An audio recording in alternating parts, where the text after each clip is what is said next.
গল্পের নাম জলপরীর বিপদ। বন্ধুরা, খুব সুন্দর সুন্দর মজার মজার গল্প তোমরা সবাই সাথেই থাকো, গল্প শোনো। বছর আগে বাংলাদেশে সবুজ গাছপালা ঘেরা একটি ছোট গ্রাম ছিল, নাম তার সোনাপুর। সেই গ্রামে বাস করত এক গরিব কিন্তু পরিশ্রমী কৃষক রামু। রামুর নিজের কোনো জমি ছিল না। এক সময়ের কথা, গভীর এক জঙ্গলের পাশে ছিল এক অজানা নদী।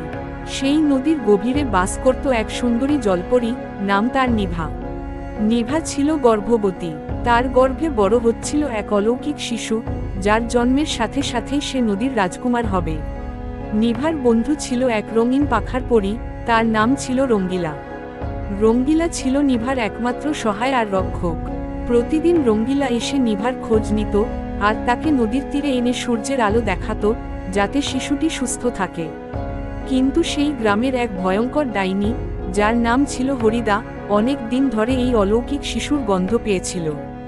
হরিদা জানত, যদি সে এই শিশুকে হত্যা করে, তার কালো জাদুতে ব্যবহার করে, তবে সে অমর হয়ে যাবে।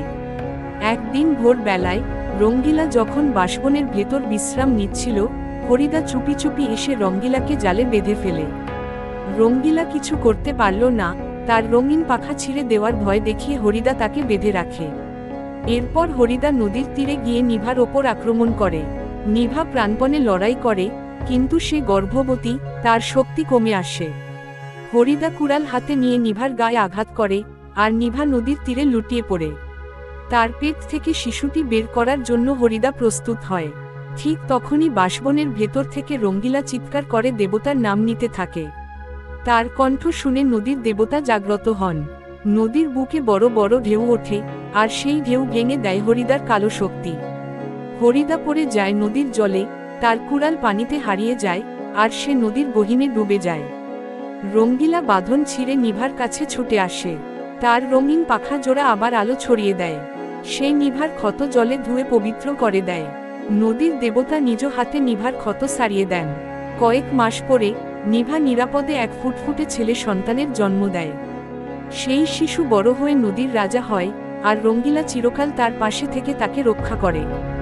নদী, বন আর গ্রামের মানুষ চিরকাল গল্প করে রঙ্গিলা আর নিভার সাহস আর বন্ধুত্বের এই অদ্ভুত কাহিনী, যা আজও ভোরের হাওয়ায় ভেসে আসে।